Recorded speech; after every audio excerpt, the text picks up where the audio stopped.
2 high school teachers from my former high school were arrested today. And this is all public record now, so I can share it all. A couple months ago, I made a video about some of my experiences at this high school 20 years ago. And I talked about how this school has a history of protecting predators. If you tell me about the abuse of a minor, I'm going to report it. So I did. A series of TikTok videos led to the arrests of alleged pedophile teachers at an Oregon high school. After a former student shared disturbing abuse claims, more students came forward with their own stories leading to these shocking arrests. I'm going to sit down with renowned predator catcher Chris Hansen to explore how these social media posts help bring secrets to light. Welcome to Sidebar, presented by Law&Crime. I'm Jesse Weber. 2 former teachers at St. Helens High School in Oregon have been arrested on charges of sexual abuse. And it's all because of a TikTok video posted by a former student. Yeah, we're talking about Doug Weaver, who graduated in 2007. He uploaded a video accusing the school of essentially protecting predatory teachers when he attended. This year, this particular school had a $3.5 million settlement for allegations that they know that students are in danger and they do nothing. Everybody knew. I knew that Robleski was a risk to students in 2006. When I was in his history class, one of my best friends was in that class with me, and we would always go work out in the hallway because she couldn't stand to be in the room with him. Everyone in that school knew. Now, that lawsuit that Weaver is referring to involved a former teacher at the school. This is Kyle Robleski, who was convicted back in 2019 of sexual abuse. And it was this video that he shared back in September that helped expose further allegations of serious misconduct at this school.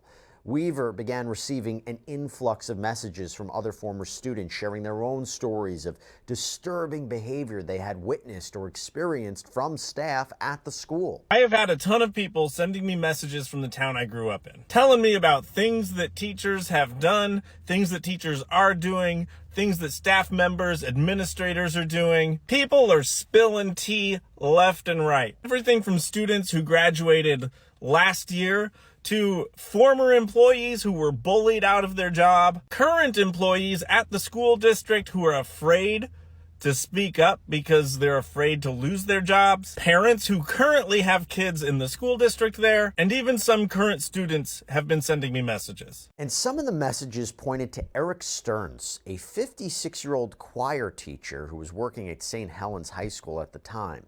And as more people came forward, Weaver decided to take action. I made a video about some of my experiences at this high school 20 years ago, and I talked about how this school has a history of protecting predators. And when that happened, I had so many people send me messages about this guy. And I'm a mandated reporter. If you tell me about the abuse of a minor, I'm going to report it. So I did. And the next day, I got a call back from Detectives Edwards and Smith.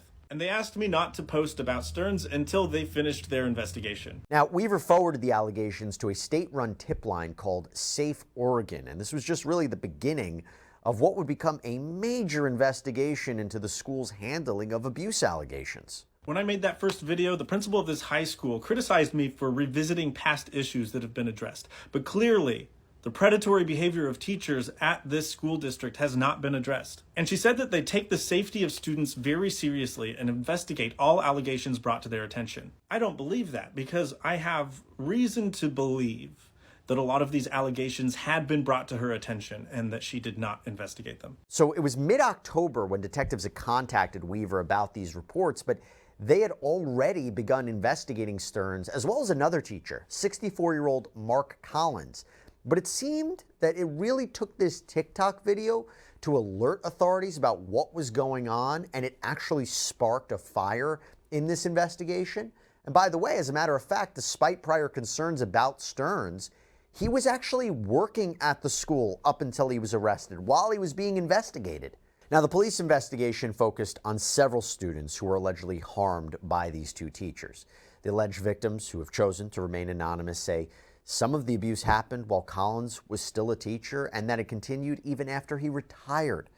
After a 2-month-long investigation, Stearns and Collins were both arrested on numerous counts of sexual abuse. Stearns is accused of abusing 6 underage girls between 2015 and 2024, and Collins is accused of abusing 3 underage students between 2017 and 2023. Now, we weren't able to find any photos of Mr. Collins, but we did find out about him on TruthFinder. So we put his name and location into this very powerful background checker and found out that he has several traffic violations on his record. All the way back to 1988, he pleaded no contest to grand theft in the second degree. He had to pay restitution. He spent 2 years on probation. And Law&Crime, we partner with TruthFinder. We use it to get details on a lot of people involved in our stories. But look, even if you don't work in true crime, this can be an excellent resource to give you some peace of mind. It's one of the largest public record search services in the United States. And with a paid subscription service, you can get access to unlimited reports about almost anyone. And so if you're interested right now, you can get 50% off of your first month of confidential background reports. Just go to truthfinder.com/LC Sidebar. Okay, back to this. Following the arrest of these two teachers, the community was left reeling. St. Helens High School, their staff members, they posted a letter to the community on Friday saying, "We are meeting, listening, asking so many questions and trying to figure out a way forward that can bring this school together in the wake of a crisis that should never happen to any school."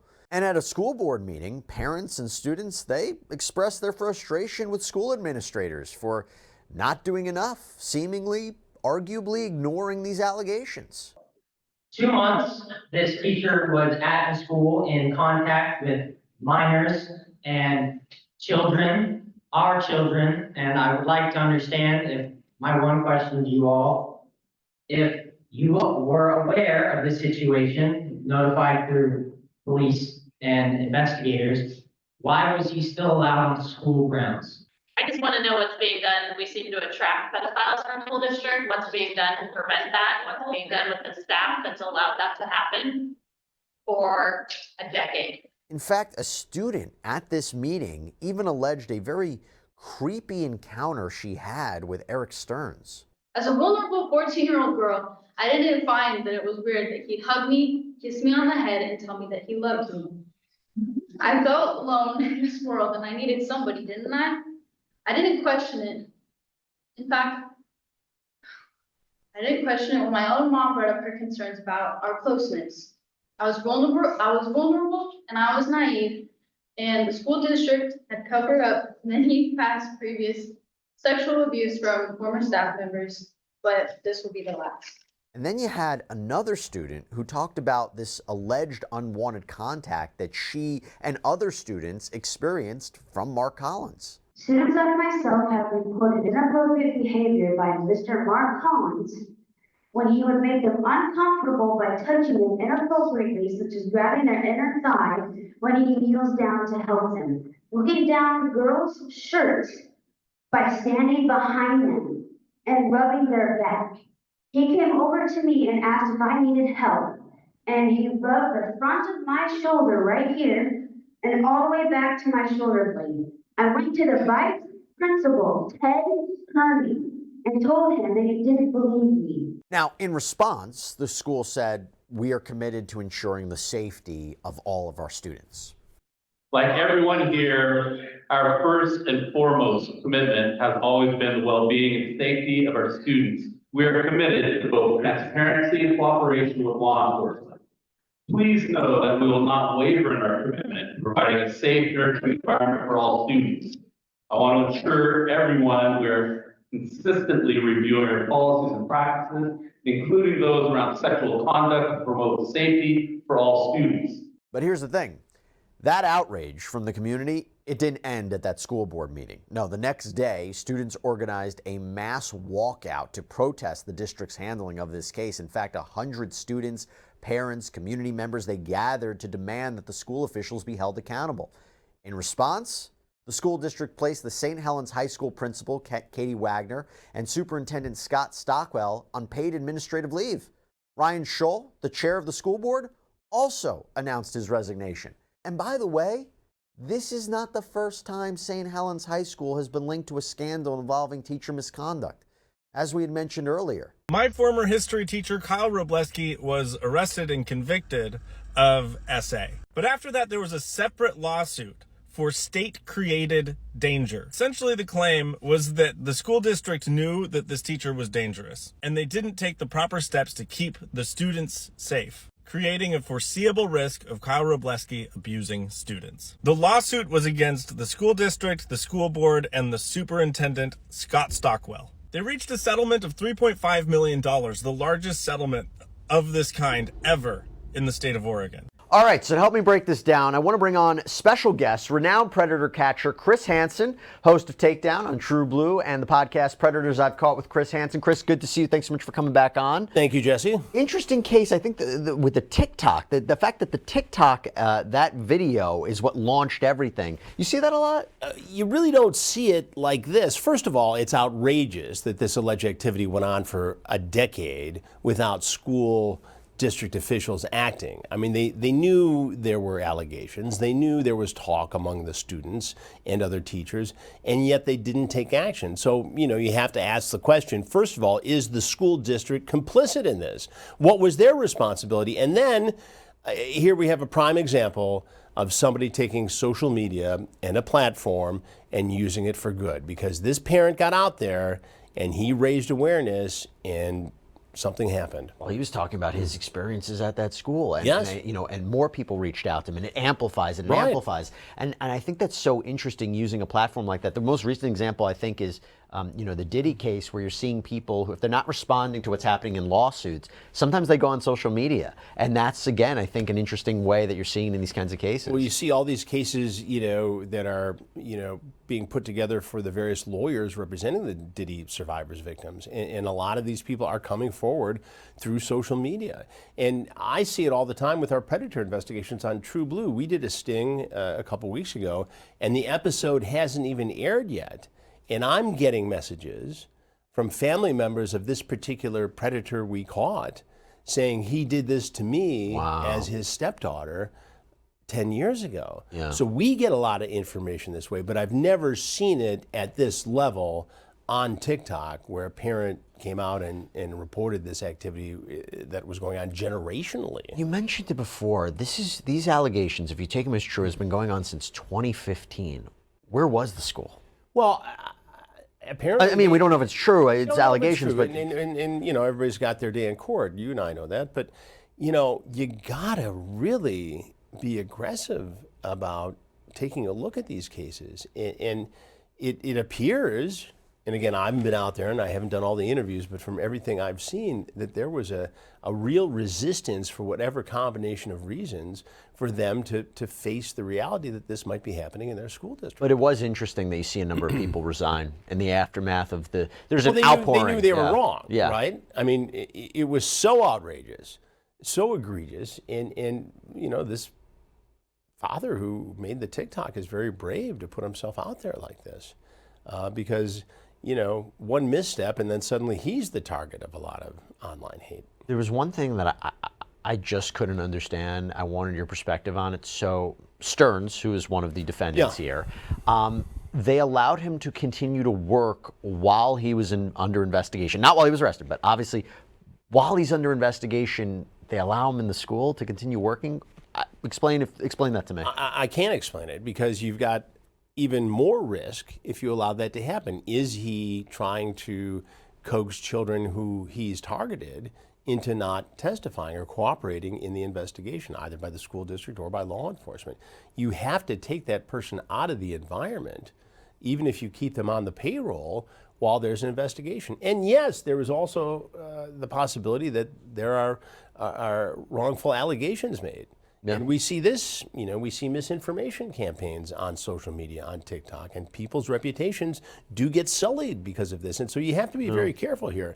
But they had enough time, more than enough time, to deal with this and get to the bottom of it. That's actually an interesting question. Have you seen in your experience legitimate false accusation, maybe against a teacher, and then it turns out it was all fake, or the charges are dropped, and then they're come back to the school? Have you ever seen anything like that? I've seen cases where there have been misinformation campaigns, where students have said things that were untrue about a particular teacher to get back at them for harsh grading or things like that. That can happen. But in most of those cases, if the school district is on it and investigates and gets to the bottom of it, typically when the students who conduct a misinformation campaign are put on the spot, they say, yeah, we were just goofing around here. We didn't realize the potential consequences here. I want to ask you about this. So this TikToker, Doug Weaver, he mentions in one of his videos that he was contacted by the principal of the school, and in her email, she allegedly mentioned that bringing up issues from the past that have been addressed make it more difficult to move on. And I believe this was in reference to the $3.5 million lawsuit that was filed against that other former teacher, Kyle Wroblewski.